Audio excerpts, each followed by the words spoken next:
이렇게 강의를 보면 5강에서 9강까지는 이렇게 많이 중복이 되는 것 같아요. 내용이 어느 정도 중복이 되면서 유기적으로 이렇게 연결이 되는 것 같은데요. 5강에서는 이제 모든 문제의 시작에 대해서 다뤄주고, 이제 6강 제가 맡은 부분 인간의 상태, 그 다음에 7강은 사탄, 그 다음에 8강은 죄, 9강은 하나님과의 단절, 죄에 대한 부분과 하나님과의 단절, 또 이 사탄 부분도 이 인간의 상태에 대해서 무관하지 아니하고 다 이렇게 유기적으로 연결이 돼 있어서 방금 이제 우리 상영교 선교사님이 말씀해 주신 그런 어떤 부분과 제가 나누게 될 그런 부분이 이렇게 중첩이 되고 반복이 되는 부분들이 있습니다. 그래서 그 부분에 대해서는 이제 좀 이해를 하시고 좀 들으시면 좋을 것 같아요. 근데 도입 부분에 대해서도 의사와 환자의 어떤 그런 관계, 이런 부분들을 이제 말씀해 주셨는데, 저도 이 부분을 또 이렇게 생각하면서 진행을 하려고 합니다. 어, 이제 6강은 인간의 상태를 말하고 있습니다. 이전 강의는 인간이 사탄의 게임에 넘어가서 하나님께 죄를 범하게 되어 하나님을 떠나게 되었고, 하나님과 원수가 되는 그런 모든 문제의 시발점에 대해서 우리가 살펴보았죠. 하나님과 이제 단절이 됐다는 것이에요. 죄가 들어왔고, 그로 인해서 파생되는 많은 문제들이 야기가 되어지고 있다는 것이죠. 그렇다면 이 시간은 하나님께서 죄를 범하고 하나님을 떠나서 하나님과 원수가 되어 살아가고 있는 그런 인간의 상태에 대해서 생각해 보길 원하는 것입니다. 이 부분은 정말 중요합니다. 인간의 상태를 제대로 파악하고 진단을 해야지 그에 합당한 치료와 해답을 찾을 수 있기 때문에 그렇다라는 것이에요. 어느 정도 우리 상영규 선교사님께서 진단을 해 주셨죠. 해답도 제시해 주셨는데, 이 제대로 된 진단이 있어야지 그 다음 단계로 넘어갈 수가 있는 것이죠. 여러분, 이 진단을, 정말 이 중요한 이 진단에 대한 부분을 무시한 채 다음 단계로 이렇게 그냥 훌쩍 뛰어 넘어간다면 제대로 된 해답을 찾을 수가 없는 것이에요. 어쩌면 오답을 붙들고 그 인생을 걸 수도 있다는 것이, 잘못된 것에, 엉뚱한 것에 헛다리를 짚는다라는 그런 말을 하지 않습니까? 그리고 우리의 그 인생을 허비할 수도 있는 거고 낭비할 수도 있는 것이죠. 그만큼 우리 인간의 상태, 인간의 어떤 근본적인 문제를 제대로 진단하는 것은 중요하다라는 것입니다. 어떤 환자가 이제 의사에게 찾아갑니다. 의사는 그 환자를 제대로 검사와 진단을 해서 그 병의 원인 규명을 하고 나서 치료에 들어간다든지 아니면 처방전을 제시하게 되겠죠. 그런데 원인 규명이 안 된 상태에서 치료에 들어가거나 처방전을 받아서 약을 먹는다고 한다면 여러분 어떻게 되겠습니까? 환자가 어떻게 되겠어요?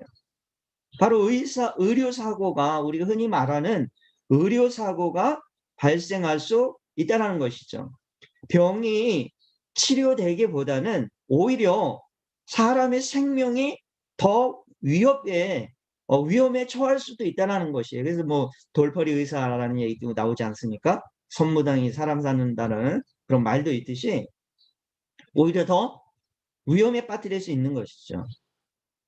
사람의 생명이 달려있다고 한다면 이것을 가볍게 넘길 수 있는 문제가 아니라고 하는 것이에요. 그만큼 온전한 치료를 위해서는 이 병명에 대한 정확한 진단과 원인이 규명되어야 한다는 것이죠. 우리의 삶도 마찬가지 아닐까요? 우리는 살아가면서 많은 사회 문제들을 직면하죠. 점점 더 악해져만 가고 악랄해져 가는 그런 범죄의 모습들을 봅니다. 한번 10년 전의 모습과 지금 현재의 모습을 한번 생각해 보시면 아주 극명하게 드러나죠. 우리 선교사님들 10년 전에 이 필리핀의 모습 또는 한국의 모습 어떻습니까? 지금하고 비교를 해 본다고 하면, 물론 경제적으로는 좀 이렇게 부유해지고 좀, 삶의 질도 이렇게 향상이 됐을지는 모르겠어요. 그러나 이런 어떤 사회적인 문제들이 좀 더 해결이 되어지던가요? 어떤 사람들의 인심이나 어떤 사람들의 그런 어떤 범죄율이나 어떤 정신적인 문제들이 좀 더 좋아지던가요? 아니면 더 악한 방향으로 가던가요? 혹은 20년 전과 지금과의 현재 우리가 살아가는 지금의 어떤 상태들을 비교만 해도 얼마나 악한 방향으로, 안 좋은 방향으로 나아가고 있는지를 우리는 피부로 느낄 수 있다는 것이죠. 범죄도 점점 더 악랄해지고 또 사기도 좀 더 교묘해지는 그런 모습을 봅니다.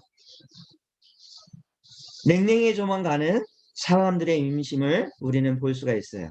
경제가 발전하면서 삶의 질도 향상이 되어 가는데도 불구하고 사람들은 오히려 행복해하지 않습니다.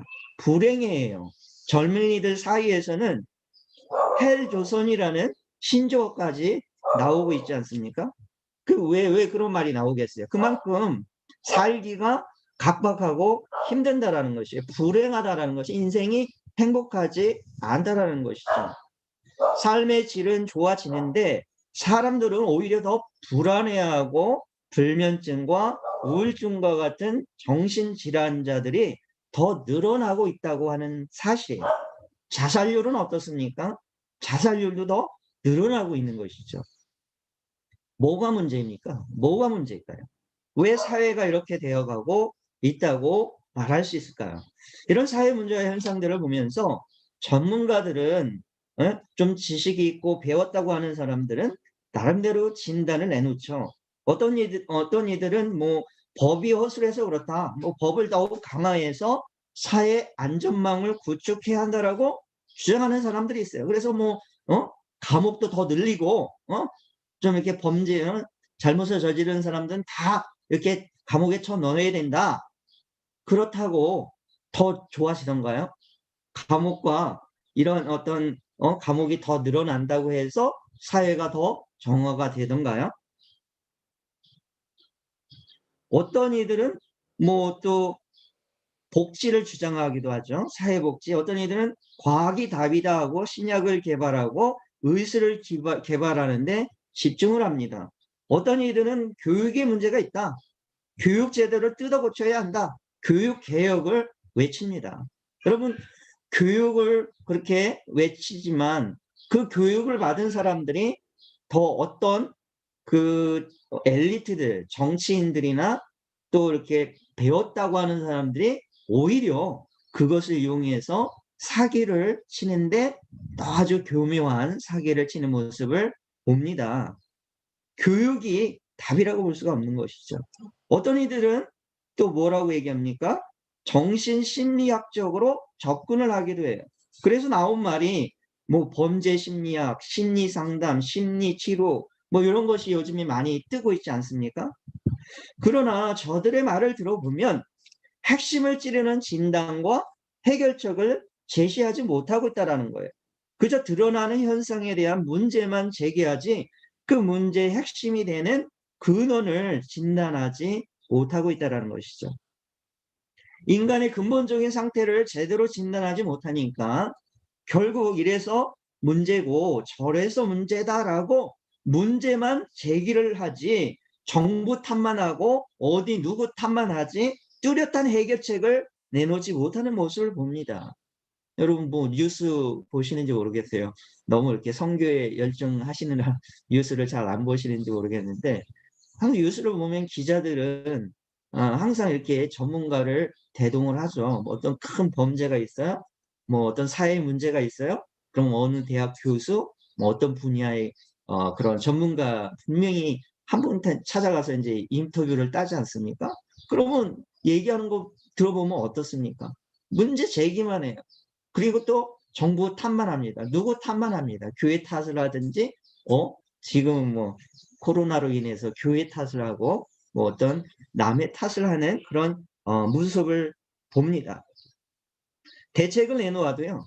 위봉책에 불과한 대책만 남발을 하는 것이에요. 일시적으로는 효과가 있는 것처럼 보일지 모르지만 정확한 진단의 결여로 인해서 어떤 인간의 그 근본적인 그런 어떤 원인, 이런 어떤 현상이 현상들이 일어나는 그런 근원을 찾아내지 못하니까 하나님과의 단절로부터 오는, 그래서 인간의 어떤 죄라고 하는 이 문제로부터 파생되어지는 이런 모든 현상들을 보지 못하는 것이죠. 이 현상들만 눈에 들어오는 것이고, 그 현상들이 나오게 만드는 그 원인이 되는 그 근원을 이 인간의 어떤 학문이나 인간적인 그런 식견으로는 찾아낼 수가 없다라는 것이에요. 그러니까 아무리 공부하고 학문을 한다 할지라도 수박 겉핥기식으로밖에 접근을 할 수가 없는 것이죠. 어떤 근본적인 해결책을 내놓을 수가 없는 것이에요. 여러분, 사회만 그럴까요? 이 사회만 그럴까요? 교회 안에서도 인간의 문제에 대한 정확한 진단이 없으면 엉뚱한 방향으로 흘러갈 수 있다는 것이에요. 우리 조성 목사님에 의하면은 어떤 말씀하십니까? 인간의 문제를 어떻게 보느냐에 따라서 행동이 달라진다라고 말씀하시죠. 즉, 인간의 문제를 그냥 돈의 문제라고 생각하면 돈을 벌게 하는 쪽으로, 아니면 돈이 없는 자들에게 돈을 주는 쪽으로, 이 구제 사역이나 이런 쪽으로 펼칠 수밖에 없다는 것이에요. 질병의 문제라고 한다면, 질병의 문제라고 진단을 하면, 그러면 어떻게 되겠습니까? 그렇게 진단을 했으니까 그런 방향으로 사역이 집중이 되는 거예요. 치유 사역에만 집중을 한다는 것이죠. 은사 사역에만 집중을 하는 것이에요. 경제적으로 어려운 나라들은 뭐 육신적인 치유, 어떤 신비한 걸 통해서 육신적인 치유에 집중하는 반면에, 또 이렇게 경제적으로 풍요한 나라들, 좀 학문적으로 이렇게 발달한 나라들, 이성이 좀 이렇게 이성적인 사고가 발달한 나라들은 아주 고상하게 정신적인, 즉 영적인 치유 얘기를 한다라는 것이에요. 물론 치유 사역이 나쁜 것은 아니죠. 그러나 지금 그들이 놓치고 있는 것은 무엇이냐라는 것이에요. 인간의 근본 문제를 해결할 수 있는 이 복음에 대한, 복음 대신에 치유만을 얘기하는 데에 문제가 있다는 거죠. 어디에 강점을 두고 있느냐라는 것입니다. 여러분, 순서에 대한 문제인 것이에요. 순서. 복음이 먼저고, 그로 인해서 따라오는 것이 치유이고 회복이고 기적이 아니겠습니까? 복음이 먼저라는 것이죠. 저는 이 순서에 대한 부분을 생각하면서, 너희는 먼저 그의 나라와 의를 구하라, 그리하면 모든 것을 너희에게 더해 주시겠다라고 예수님 말씀하시지 않습니까? 분명히 예수님 그렇게 약속을 해주셨어요. 그런데 우리가 기도할 때, 우리가 믿음 생활하면서 무엇을 먼저 구합니까? 그 모든 것을 먼저 구하고 있다는 것이에요. 먼저 그의 나라와 의를 구하면 그 모든 것을 더해 주시겠다라고 약속하고 계시는데, 우리는 지금 그 모든 것을 먼저, 앞에 있는 것은 떨쳐놓고, 그것을 이렇게 제껴놓고, 오히려 더해 주시겠다라는, 덤으로 따라오는 그런 거 가지고 붙들고 있다라고 하는 것이죠. 뭔가 잘못되어 있는 거죠. 순서가 바뀌어 있는 거예요. 마찬가지죠. 우리가 진단을 하는데 어디에 강점을 두느냐, 이것이 중요한 것입니다. 하지만 그것 말고 모든 걸 포기하고 치유만 한다, 이거는 우리가 생각해 볼 필요가 있는 것이죠. 여러분, 왜 그렇습니까? 인간의 문제를 질병으로 해석하니까 그렇다는 것이에요. 자신의 가장 근본적인, 근원적인 문제를 정확하게 직면하지 못하면 결국 한 단계를 건너뛰는 것이죠.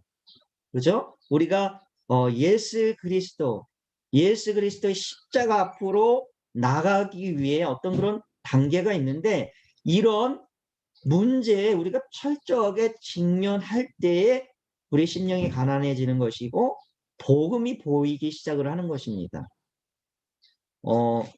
이거를 이제 생각하면서 제가 죄에 대해서 한번 생각을 해보았습니다. 이제 아까 뭐 죄 문제 어떻게 제가 들어왔는지 이제 말씀을 해주셨는데, 죄는 원죄와 자범죄가 있지 않습니까? 그죠? 아까 우리 상영규 선교사님이 그 언역의 관계 가운데 그 아담과 하와, 우리 최초의 조상인 아담과 하와가 하나님의 언약을 깨면서 죄가 들어왔다라고 얘기를 했습니다. 그것이 그 아담의 씨를 통해서 이제 모든 인류 가운데 전가되어지는 것이 결국 원죄 아니겠습니까? 그 원죄를 통해서 파생되어지는 것이 뭡니까? 자범죄죠. 그죠? 그 원죄로 인해서 그것이 발단이 되어서 우리가 저지르게 되는 것이 자범죄라고 하는 것이죠. 말이나 행동, 뭐 생각 등으로 짓게 되는 그런 자범죄가 있습니다. 결국 원죄는 근원이 되고 자범죄는 그 근원으로 인해서 드러나는 현상이라는 것이에요. 오늘 보시게 된 이제 말씀 구절들을 보면 예수님도 너희 안에서 나오는 뭐 것들은 여러 가지 제약들에 대해서 말씀하시는데 그것이 결국 그 원죄로 인해서 드러나게 되는 자범죄 그런 현상들을 이제 구구절절히 드러내고 있는 모습을 봅니다. 그것이 인간의 어떤 상태라고도 말할 수가 있는 것이죠. 저는 이것을 보면서 죄는 보이지 않는 핵심이 있다라는 이제 생각이 듭니다. 물론 이 부분에 대해서는 이제 그 사탄에 대한 7광 사탄에 대해서 아마 언급을 하시겠지만 그 보이지 않는 세력이 있는 것이죠. 여러분 우리 지구 중심으로 지구 중심으로 잡아당기는 보이지 않는 그런 힘이 있지 않습니까? 우리가 뭐라고 합니까? 그것을 중력이라고 하지 않습니까? 그죠? 우리 눈에는 보이지 않지만 지구 중심으로 잡아당기고 있는 중력의 힘이 있어요. 그래서 지구가 이렇게 빠른 속도로 좌전을 해도 인간은 이 땅 위에 발을 딛고 살 수가 있는 것이죠. 그 중력의 힘이 있듯이 죄라는 것은 악한 방향으로 악한 쪽으로 인간을 끌고 가는 지옥으로 잡아당기는 그러한 힘이 있다는 것이에요. 사단의 영역이 어둠의 권세가 지배하는 힘이 있다는 것이죠. 그래서 우리가 우리가 태어나서 가만히 있으면 그냥 가만히 있어도 저절로 어디로 끌려갈 수밖에 없는 것입니까? 지옥으로 그 당기는 힘, 이 죄라는 것이 중력의 힘이 작용하듯이 지옥으로 갈 수밖에 없는 거예요. 그냥 가만히 있어도 그냥 저절로 가는 것이 지옥이라는 것이죠. 악한 방향으로 가는 것이에요. 착하고 뭐 좀 덜 착한 것은 상대적인 것에 불과해요. 인간에게 원죄라는 불씨가 있는 한은 인간에게서 선한 것이 나올 수 없다라고 하는 것이죠. 그래서 인간의 힘으로는 절대로 이 죄의 힘을 이길 수 없다라는 것이에요. 영원한 심판의 구렁텅이를 향해서 끌려가는 힘을 인간의 힘으로는 통제할 방법이 없다라고 하는 것입니다. 뭐 나름대로 어떤 종교에서는 선행을 강조하기도 하고 그것을 막기 위해서 어떤 뭐 추가적인 걸 요구를 하기도 합니다. 그러나 인간의 힘으로는 안 된다라는 것이에요. 따라서 인간의 힘이 아닌 어떤 외부에서 작용하는 힘이 없이는 절대로 인간의 힘으로 어찌할 수 없는 그런 엄청난 세력이라고 하는 것이죠. 이것이 인간이 가지고 있는 실존인 것입니다. 이것을 우리가 깨달아야 한다는 것이죠. 십자가 앞으로 우리가 나가기 위해서 인간의 무능력한 실존을 깨달을 때 철저한 외부적인 도움의 손길이 없는 구제받을 수 없는 우리의 실존을 깨달을 때 우리는 십자가의 복음 앞으로 나올 수밖에 없는 것이에요. 이것이 깨달아지기 전까지는 십자가 앞으로 나갈 수가 없는 것이죠. 그래서 계시라는 말씀을 이렇게 강조하시더라고요. 그죠? 사도 바울도 예수님께 나올 때 그죠? 담에도색 성상에서 예수님을 만난 그 순간 그것이 복음을 받는 어떤 계시의 순간이 되지 않습니까? 이것이 계시로 우리가 깨달아질 수밖에 없다라는 것이죠. 인간의 저주를 풀어주실 수 있는 죄의 노예에서 하나님의 진노에 대한 심판 앞에서 우리를 구원해 주실 수 있는 분은 오직 예수 그리스도밖에 없다라는 진정한 복음 앞으로 나올 수밖에 없다라는 것이에요. 이 복음을 깨닫는 것이 바로 계시라고 하는 것이죠. 구제받을 수 없는 인간의 상태를 깨닫게 되는 것이 은혜인 것이죠. 이런 절망 가운데 있는 인간의 실존 앞에 직면해야지 결국 답이 보이는 것이죠. 그 전까지가 바로 제대로 된 진단이라고 말을 할 수가 있습니다. 그 진단이 이루어질 때 답이 치료 해결책이 나오는 것이죠. 복음이 보이는 것이죠. 그만큼 은혜도 큰 것이죠. 혹자들은 말합니다. 뭐 교회 다녀도 사람은 안 변하더라 라고 말을 해요.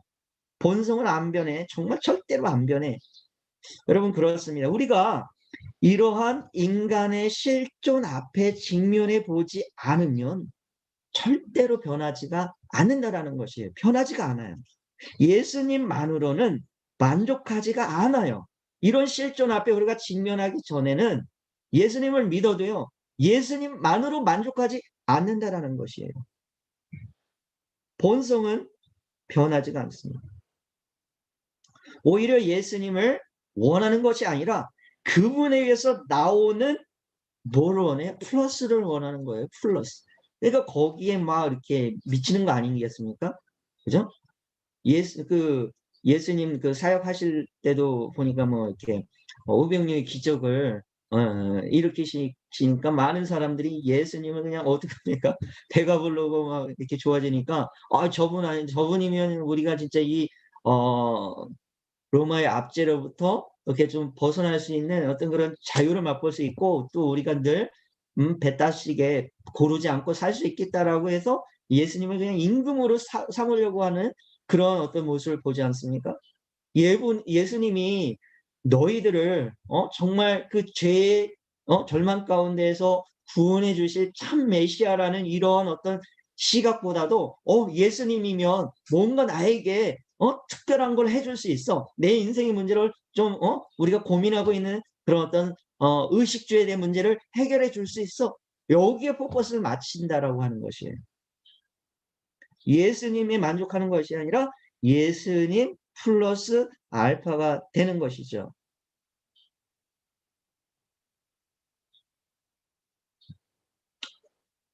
예수님만으로 만족하지 않으면 어떻게 됩니까?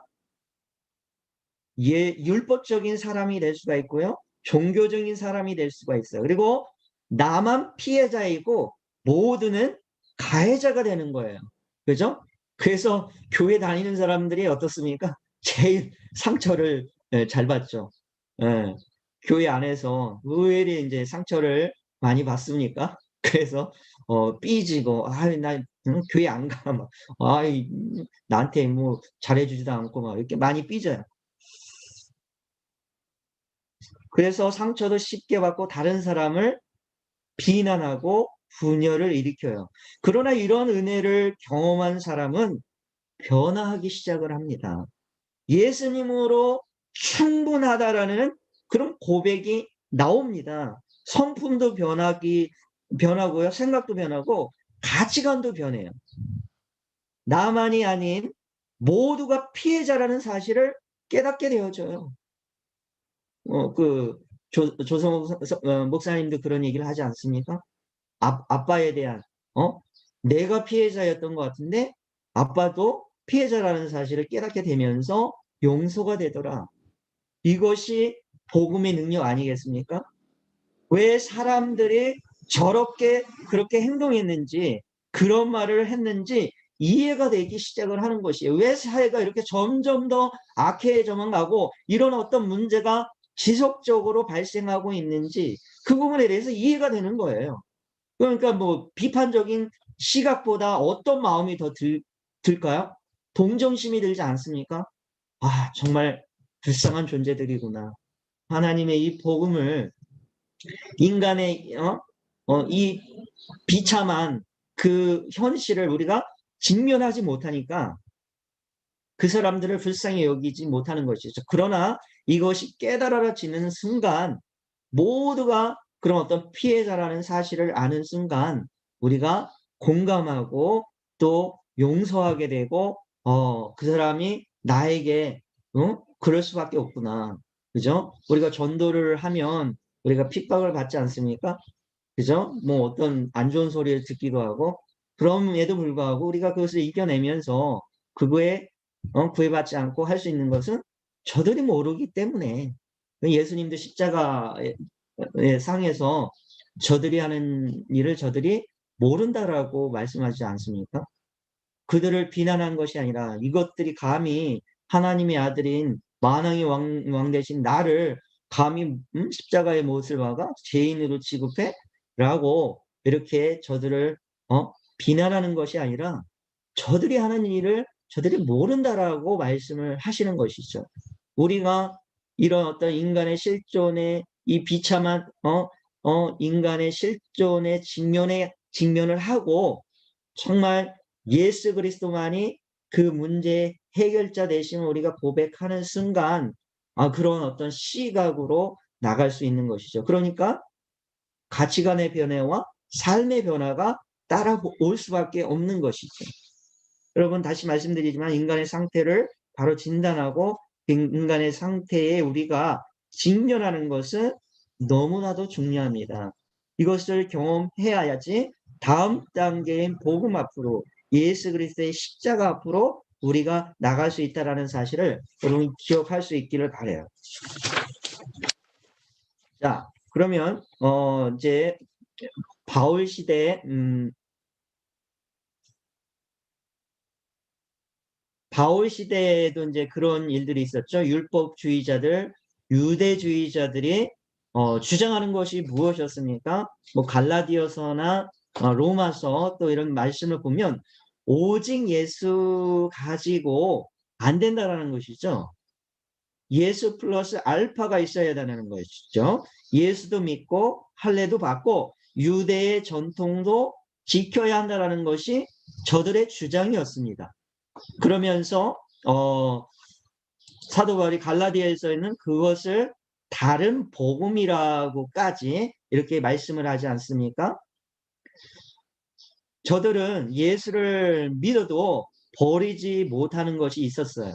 인간의 근본적인 문제를 제대로 인식하지 못하고 있었다라는 것이죠. 그러나 바울은 예수님을 만나고 나서 철저하게 깨달았습니다. 인간의 문제를 어떠한 힘과 능력으로라도 구제받을 수 없는 죄인임을 깨달았죠. 하나님의 영광에 이룰 수 없는 상태에 있다라는 것을 죄의 노예가 되어서 살고 있다라는 것을 그래서 하나님의 진노 아래 있다라는 사실을 철저하게 깨달았다는 것이에요. 인간의 문제에 대한 정확한 진단이 있었다라는 것이죠. 정확한 진단이 있었기 때문에 그 해답은 오직 예수 그리스도에게만 있다라는 사실을 그래서 목숨을 내놓고 선포를 했다는 것이죠. 남들이 예수 플러스 알파를 주장할 때 바울은 아니다. 오직 예수 그리스도면 충분하다. 모든 문제가 해결이 된다라는 것을 주장했던 것입니다. 로마서를 보면 사도 바울은 복음을 전하기 전에 그리고 복음을 전하면서 항상 언급한 것도 인간의 상태에 대한 언급을 합니다. 우리는 하나님의 진노 가운데 있다는 것이죠. 우리도 마찬가지입니다. 인간 문제의 근원을 봐야 하고 그것 때문에 온 것을 명확하게 봐야지 이거 해결할 수 있는 유일한 길이 그리스도밖에 없다라는 그런 결론에 이른다라는 것이죠. 자, 그렇다면 인간의 상태에 대해서 이제 좀 더 말씀을 가지고 이제 들여다 보길 원하는데요. 지금 인간의 상태는 모든 것을 잃어버렸다라고 볼 수가 있습니다. 자, 무슨 말인가 하면 하나님의 형상대로 지음받은 인간이 왕적인 존재고 영적인 존재고 그리고 하나님의 자녀였고 그리고 이제 그리스도와 흡사한 어떤 그런 존재였어요. 그렇죠? 우리 죄가 들어오기 이전에 하나님과의 관계가 단절이 되기 전에 우리는 이런 존재였단 말이죠. 그런데 그 모든 것을 죄가 들어옴으로써 이제 잃어버렸다라는 것이죠. 제 화면 공유 좀 해주시겠어요? 제가 파워포인트를 만들었는데.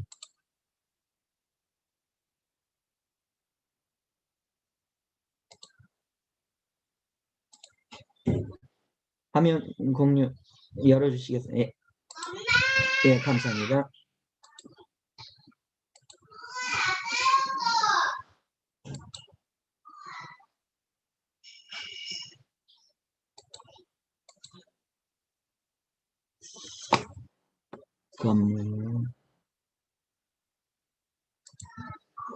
화면 전체 화면이 되나요? 네, 네, 잘 나오고 있습니다. 네, 전체 화면으로 떴나요? 아니면은 잘 나오고 있습니다. 우리 목사님 괜찮아요? 얼굴도 나오고, 예. 예, 예. 그러면 우리의 상태가 그저 예전에 이런 것을 누렸는데 지금은 이제 그 모든 것을 잃어버린 어떤 인간의 상태를 우리가 볼 수가 있는데요. 에베소서 2장 1절을 보면 그는 허물과 죄로 죽었던 너희를 살리셨도다 라고 말씀을 하시죠. 살리셨도다. 이전의 모습이 그렇다는 것이죠. 허물과 우리가 살기 이전에 예수 그리스도를 만나기 이전에 어떤 존재가 된 것입니까? 허물과 죄로 죽은 어떤 모습. 그러니까 영적으로 죽어 있는 하나님과의 관계가 단절이 되어 있는 모습을 말씀하고 있죠. 또 요한복음 8장 44절에 너희는 너희 아비 마귀에게서 났으니 너희 아비의 욕심대로 너희도 행하고자 하느니라. 그는 처음부터 살인자요 진리가 그 속에 없으므로 진리가 서지 못하고 거짓을 말할 때마다 제 것으로 말하나니 이는 그가 거짓말쟁이요 거지의 아비가 되었음이니라 라고 말씀을 하십니다. 우리가 지금 누구의 지배를 받고 있느냐 라는 그런 모습을 보고 있는 것이죠. 지금 너희 아비가 마귀라고 한다는 사실은 결국 우리가 마귀의 지배를 받고 있는 상태가 된 것이죠. 하나님의 자녀로 지음받은 존재가 이제는 마귀의 자녀가 되었다라는 것을 볼 수가 있습니다. 갈라디아서 4장 8절 말씀을 보면 그러나 너희가 그때에는 하나님을 알지 못하여 본질상 하나님이 아닌 자들에게 종노릇 하였더니 종에 대해서 말씀하시죠. 히브리서 2장 15절에도 종에 대해서 얘기합니다. 또 죽기를 무서워함으로 한평생 매여 종노릇하는 모든 자들을 놓아주려 하심이니 왕적인 존재에서 여러 가지의 종, 즉 사탄의 종, 죽음의 종, 하나님을 알지 못하는 자들에게 종이 되어 있는 상태를 이렇게 말씀을 하고 있는 것입니다. 무엇인가에 매여 있는 그런 모습을 우리는 생각해 볼 수가 있죠. 종이라고 하는 것은 자유가 없지 않습니까? 그죠? 어떤 주인이 시키는 대로 해야 되는, 그죠? 그럼 종의 그 마음의 심리적인 상태는 어떻겠습니까? 그죠? 늘 그 주인의 눈치를 보지 않습니까? 주인의 눈치를 봐야 되고 무엇인가에 쫓기고 불안해하고 그죠? 어떤 그런 자신 안에 자유를 누리지 못하는 늘 불안해하는 그런 어떤 우리 인간의 상태를 볼 수가 있죠. 병이라는 것이 인간의 질병이라는 것이 이렇게 의사 선생님들의 얘기를 보면 결국 뭐 스트레스라는 말을 하더라고요. 모든 질병의 근원이 결국 스트레스라고 얘기를 하는데 이런 어떤 우리의 인간의 상태가 어떤 종의 모습으로 무엇인가에 눌려서 매여서 살아가고 있는 종의 모습. 그래서 우리에게 자유가 없고 불안해하고 뭔가 이렇게 하는 그런 그것이 결국 스트레스가 되는 것이고 그래서 우리 몸 안에 온몸이 뭐 비가 오려고 하면 온몸이 삭신이 쓰시고 뭐 또 툭하면 여기가 아프고 저기가 아프고 이런 질병이 오는 것이지 않습니까? 네. 이런 어떤 그런 것도 좀 일조를 하지 않고 있나 그런 생각을 합니다. 그 다음에 로마서 2장 3장 23절에 모든 사람이 죄를 범하였음에 하나님의 영광에 이르지 못하더니 라고 말씀하시죠. 인간은 하나님의 영광을 드러낼 자로 지음을 받은 존재였어요. 이사야서 43장 21절에 보면 분명하게 하나님이 인간을 지으신 목적에 대해서 말씀하고 계세요. 이 백성은 내가 나를 위하여 지었나니 나를 찬송하게 하려 함이니라. 우리 인간을 지으신 목적이 있어요. 하나님을 찬송하게 하려. 그러니까 우리 인간, 하나님이 만드신 이 피조물인 인간, 하나님의 형상대로 지음받은 인간을 통해서 하나님을 찬양하고 하나님의 영광을 드러낼 자로 지음을 받은 존재였다라는 것이에요. 그런데 하나님의 이제 그 문제로 인해서 인간의 잃어버린 상태로 인해서 하나님의 영광에 이룰 수 없는 그런 지경에 이르고 말았다라고 하는 것이죠. 또 인간의 상태를 또 이제 보게 되면은 여러 가지로 인간의 상태를 이제 말을 할 수 있겠지만 몇 가지 이제 구절을 더 살펴보면은요. 창세기 1장 2절에 빛을 하나님이 창조하시기 이전에 최초에 이 땅 가운데 있었던 어떤 그런 모습을 설명하고 있죠. 땅이 혼돈하고 공허하며 흑암이 깊은 위에 있고 하나님의 영은 수면 위에 운행하시니라. 빛이 없는 상태를 지금 말을 하고 있어요. 자, 예수님은 빛이라고 말씀하고 계십니다. 그죠? 예수님이 빛인데 이 빛 대신 예수 그리스도 그분이 없는 그런 인생을 어찌 보면 보여주고 있는지도 모르겠어요. 여러분, 저는 이런 생각을 해봤습니다. 여러분 혹시 이런 비유에 대해서 들어보셨는지 모르겠는데 터널과 동굴이 있습니다. 터널과 동굴. 여러분 동굴은 어떻습니까? 끝이 있나요? 없나요? 동굴은 끝이 막혀 있죠. 그죠? 동굴에 들어가면 끝이 있어요. 그런데 터널은 어떻습니까? 동굴하고 다르죠. 터널은 끝이 뚫려 있어요. 그죠? 우리 인간은 누구나 어떤 어둠의 터널을 지나요. 어둠의 터널. 그 안에 혼돈하기도 하고 공허하기도 하고 이렇게 방황하기도 하고 그러나 터널의 인생을 사는 사람과 동굴의 인생을 사는 사람 사이에 차이가 있을까요? 없을까요? 똑같은 어떤 고난과 우리를 좌절하게 하는 그런 어떤 문제를 우리가 직면할 때, 뭐 지금으로 치자면 이 팬데믹이라는 코로나 바이러스라는 이런 어두운 터널을 우리가 맞이하고 있지 않습니까? 그런 어떤 인생의 역경을 우리가 맞을 때 이 두 인생을 살아가는 사람들의 차이가 있다는 것이죠. 동굴은 기껏 해봤자 끝이 있어요. 그 이상이 없습니다.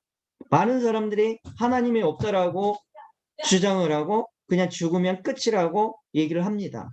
그러니까 그 안에 절망이 있는 것이죠. 그들이 최종 극단적으로 선택하는 것이 뭡니까? 그래서 뭐 죽어서도 결국 끝인데 동굴의 끝은 그냥 끝인데 뭐 무슨 희망이 있습니까? 그러면 그냥 죽으면 끝이다라고 생각을 하니까 극단적인 선택을 하게 되는 것이고 어떤 그런 똑같은 상황을 좌절의 모습을 겪더라도 쉽게 좌절하고 방황할 수밖에 없는 것이죠. 그러나 터널의 인생을 사는 사람은 다르다고 하는 것이에요. 왜요? 끝이 있는 것을 아니까요. 그 이후에 이 터널을 지났을 때 또 다른 세계가 열린다라는 사실을 알고 있기 때문에 그런 어떤 좌절이 온다 할지라도 이거는 잠시 지나가는 과정이구나. 그 이후에 엄청난 세계가 열리는구나. 밝은 세계, 부활의 어떤 그런 영원한 어떤 삶이 나에게 준비가 되어 있구나 라고 하는 그런 희망을 가지고 살아간다라고 하는 것이죠. 그래서 우리 그리스도인은 하나님을 만난 그런 그리스도인의 삶은 바로 이 터널과 같은 그런 인생인 것이죠. 그러나 그렇지 않은 이 빛 대신 예수 그리스도가 없는 그런 삶을 사는 사람들은 마치 동굴과 같은 인생을 살 수밖에 없는 것이죠. 또 창세기 6장 5절에 말씀합니다. 여호와께서 사람의 죄악이 세상에 가득함과 그의 마음으로 생각하는 모든 계획이 항상 악할 뿐임을 보시고, 이 인간의 타락한 인간의 어떤 실존 상태를 말하고 있는 것이죠. 또 예레미야서 17장 9절 말씀을 보면 만물보다 거짓되고 심히 부패한 것은 마음이라 누가 능히 이를 알리오마는, 인간의 어떤 전적으로 타락된 그런 모습을 보죠. 선할 것이 나올 것이 없는 그런 상태. 그리고 예레미야서 17장 9절에 말씀하시고, 그 다음에 마태복음 11장 28절 말씀하십니다. 수고하고 무거운 짐진 자들아 다 내게 오라, 내게 너희를 쉬게 하리라. 우리 이런 인간의 상태, 이런 문제를 안고 살아가는 모든 사람들에게는 인생이 괴로운 거예요. 인생이 힘들어요. 그래서 누구나 무거운 짐을 수고하고 무거운 짐을 짐을 지고 살아가고 있는 우리의 모습을 볼 수가 있습니다. 그 다음에 이사야서 1장 4절에서 6절은 사실 이스라엘의 어떤 현재 상태를 뜻하지만 인간의 상태, 지금 우리의 어떤 현 상태를 뜻한다라고도 볼 수가 있어요. 너무도 이렇게 잘 표현하고 있는 그런 말씀이기도 하죠. 같이 한번 읽어보겠습니다. 슬프다 범죄한 나라요, 허물진 백성요, 행악의 종자요, 행위가 부패한 자식이로다. 그들이 여호와를 버리며 이스라엘의 거룩하신 이를 만홀히 여기어 멀리하고 물러갔도다. 너희가 어찌하여 매를 더 맞으려고 폐역을 거듭하느냐. 온 머리는 병들었고 온 마음은 피곤하였으며 발바닥에서 머리까지 성한 곳이 없이 상한 것과 터진 것과 새로 맞은 흔적뿐이거늘 그것을 싸매며 기름으로 부드럽게 함을 받지 못하였더라. 빛이 없는 그런 인생을 살아가는, 하나님과 단절이 되어 살아가는 이런 어떤 인간의 비참한 모습을 고뇌하는 모습을 우리는 볼 수가 있습니다. 또 마태복음 마가복음 7장 21절에서 23절 말씀을 또 이제 살펴보겠습니다.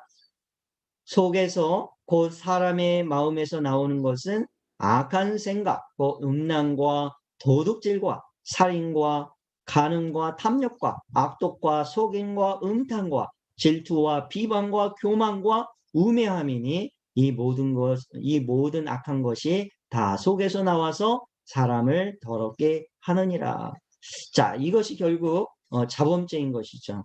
그 원죄로 인해서 파생되어져 나오는, 그래서 우리 안에 선한 것이 나올 수 없는 이 인간의 상태를 예수님께서는 지적하고 있는 것입니다. 우리가 먹는 것이, 그죠? 율법에서 정하고 있는 그 부정하다라고 하는 그 음식을 먹어서 우리가 부정해지는 것이 아니라, 더러운 것이 아니라 우리 인간 안에 이미 이 원죄라는, 그죠? 치유받을 수 없는 그 어떤 것으로라도 치유받을 수 없는 그런 해결할 수 없는 원죄라는 것이 있어서 그것의 파생으로 나오는 것이 이러한 어떤 죄가 우리 가운데 드러난다라고 하는 것이죠.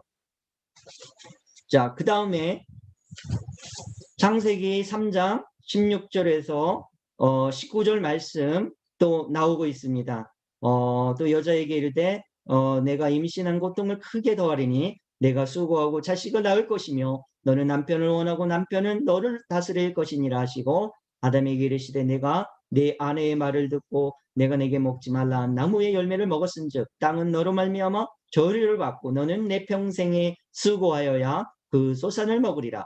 땅이 내게 가시덤불과 엉겅퀴를 낼 것이라. 내가 먹을 것은 밭의 채소인즉 내가 흙으로 돌아갈 때까지 얼굴에 땀을 흘려야 먹을 것을 먹으리니 내가 그것에서 취함을 입었음이라. 너는 흙이니 흙으로 돌아갈 것이니라 하시니라. 인간의 어떤 문제가 있는 그런 총체적으로 요약을 하고 있는 모습을 볼 수가 있습니다. 히브리서 9장 27절 또 말씀하고 계시죠. 한 번 죽은 것은 사람에게 정해진 것이요 그 후에는 심판이 있으리니. 여러분, 우리가 분명히 죽습니다. 이것은 불변의 진리죠. 그러나 그 죽음으로 끝나는 것이 아니라 그 이후에 심판이 온다라는 것입니다.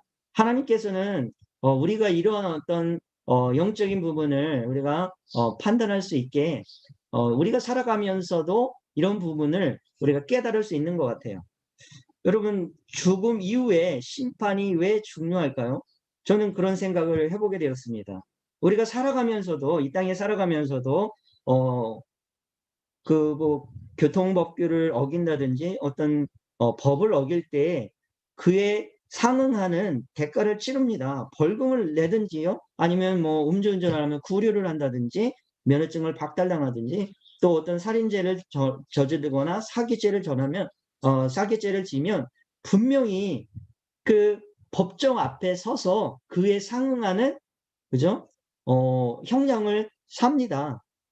어찌 보면 하나님께서 이것을 통해서 우리에게 그런 영적인 인사이트를 주는 것이기도 한 것 같아요.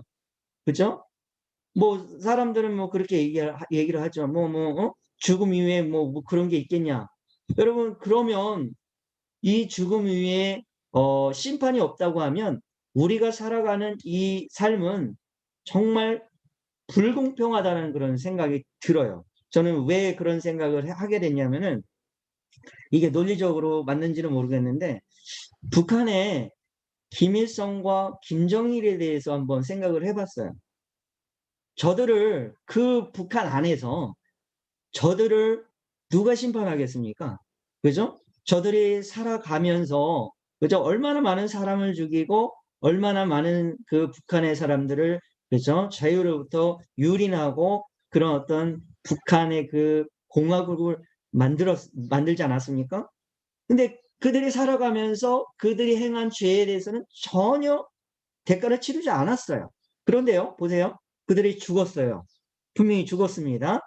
그런데도요, 그들의 죽었음에도 불구하고 그들의 시체를 보존하기 위해서 그 북한의 동포들이 1년을 먹을 수 있는 그런 식량을 살 수 있는 그런 비용을, 그죠? 그들의 시체가 부패하지 않기 위해서 보존하는데 돈을 들이고 있다라는 것이에요.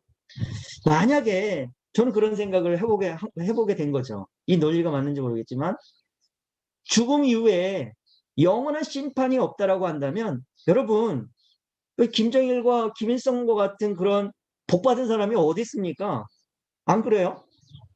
진짜 죽음 후에 심판이 없다고 하면 저는 그런 인생을 아마 살고 싶어 할 거예요. 그런 인생을 동경할 수도 있을 거예요. 안 그렇습니까? 살아서 자기가 하고 싶은 대로 다 하고, 온갖 악한 일은 다 해도 처벌 하나 안 받고 이 세상에 살면서 대가 하나 치르지도 않고, 죽어서도 그들의 시체를 보존하기 위해서 엄청난 비용이 들어갑니다. 여러분, 그것만큼 행복한 게 어디 있어요? 그것만큼 멋진 인생이 어디 있습니까? 심판이 없다고 한다면. 그러나 인생은 공평한 것이죠. 하나님은 공평하신 하나님이에요. 심판이 있다고 하는 것이죠. 저들의 인생은 심판이 있기에 그곳에서, 그죠? 뜨끈뜨끈한 아랫목에서 아마 그런 대가를 치르고 있을지 모르겠어요. 분명한 심판은 있습니다. 그죠? 죽음이 있고. 자, 그 다음에 마태복음 25장 41절, 또 왼편에 있는 자들에게 이르시되 저주를 받은 자들아 나를 떠나 마귀와 그 사자들을 위하여 예비된 영원한 불에 들어가리라. 그죠? 지옥은 이렇게 저들을 위해서 준비하고 있다라는 것이죠. 자, 인간의 문제, 우리가 이렇게 계속해서 살펴보았습니다. 그죠? 인간의 문제는 결국 하나입니다. 그리고 해결책도 하나라고 하는 것이죠. 인간의 문제는 엄밀하게 얘기하면 하나님을 떠나서 온 것이죠. 물론 왜 떠나느냐라고 얘기할 때 죄와 사탄 때문이라고 얘기할 수 있지만 그냥 유일한 부분으로 끌어가면 인간의 문제는 하나라고 말할 수가 있어요. 하나님을 떠나서 왔고 그래서 방법도 해결책도 하나라는 것이죠. 하나님 만나면 된다라는 것이에요. 근데 하나님을 만나는 길이 하나라고 하는 것이죠. 그 길이 무엇입니까? 그리스도입니다. 누가 그리스도이냐? 예수가 그리스도다. 이렇게 정리가 되어지는 것이죠. 그래서 하나님과 단절된 하나님과 단절되어서 온 모든 문제가 유일한 문제이다. 유일한 문제. 요한복음 15장 6절 사람이 내 안에 거하지 아니하면 가지처럼 밖에 버려져 마르나니 사람들이 그것을 다 모아다가 불에 던져 사르느니라. 그죠? 결국 하나님과 단절이 되고 떠나서 이런 심판의 길로 갈 수밖에 없는 것이죠. 자, 그 다음에 그 문제에 대해서 그러면 하나님을 만나면 모든 문제가 해결이 되어진다라는 것이에요. 여기에 유일한 답이 있는 것이죠. 시편 23전 1절 여호와는 나의 목자시니 내게 부족함이 없으리로다. 창세기 39장 2절 여호와께서 요셉과 함께 하심으로 그가 형통한 자가 되어 그의 주인 애굽 사람의 집에 있으니. 신명기 2장 7절에 내 하나님 여호와께서 내가 하는 모든 일에 내게 복을 주시고 내가 이 큰 광야에 두루 다님을 알고 내 하나님 여호와께서 이 40년 동안을 너와 함께 하셨으므로 내게 부족함이 없으니라 하시기로. 그분과 함께하면 부족함이 없다라고 말씀하십니다. 그분과 함께하면 형통한 자가 된다라고 얘기를 합니다. 그분과 함께하면 우리에게 부족함이 없는 줄로 믿습니다. 또 하나님께서 답을 주셨어요. 하나님은 만나는 길이 있다라고 얘기를 하는 것이죠. 유일한 길. 그러므로 주께서 친히 징조를 너에게 주실 것이라. 보라 처녀가 잉태하여 아들을 낳을 것이요 그 이름을 임마누엘이라 하리라. 하나님께서 그 길을 우리에게 예비해 주셨습니다. 자, 그러면 그리스도가 누구인가?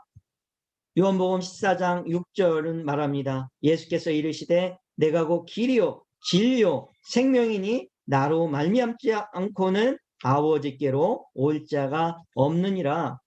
예수님은 말씀하십니다. 예수님 자체가 길이라고 말씀하시고 그분이 진리고 그분이 생명이라고 말씀을 하십니다. 그래서 결국 유일한 길이신 그분을 통하지 않고는 아버지께로 올 자가 없다라고 말씀을 하고 있는 것입니다.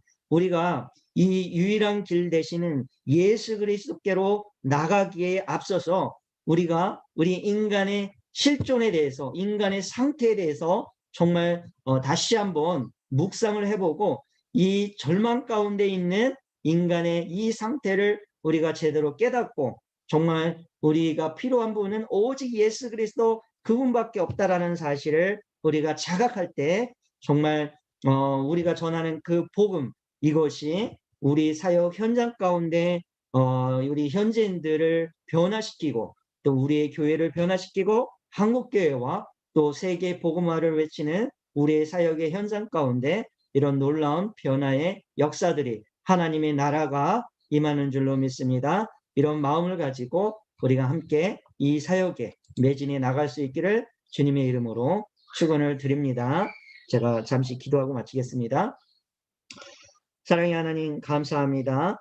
정말 우리 인간의 실존을 보게 하여 주시고 우리가 직면해 있는 이 엄청난 그 어떤 것으로도 해결할 수 없는 그러한 문제를 우리가 안고 있는 사실을 보게 되어집니다. 이것이 더욱 분명하고 클리어하게 우리 인생 가운데 다가오게 하여 주시고 정말 이 인간의 처참한 이 비참한 정말 우리 인생의 이 모습들을 깨닫게 하여 주시옵소서. 그래서 오직 해답은 예수 그리스도 그분밖에 없음을 정말 예수 그리스도의 십자가 앞으로 우리가 나올 수밖에 없는 인간의 이 무능함을 보게 하여 주시고 깨닫게 하여 주시옵소서.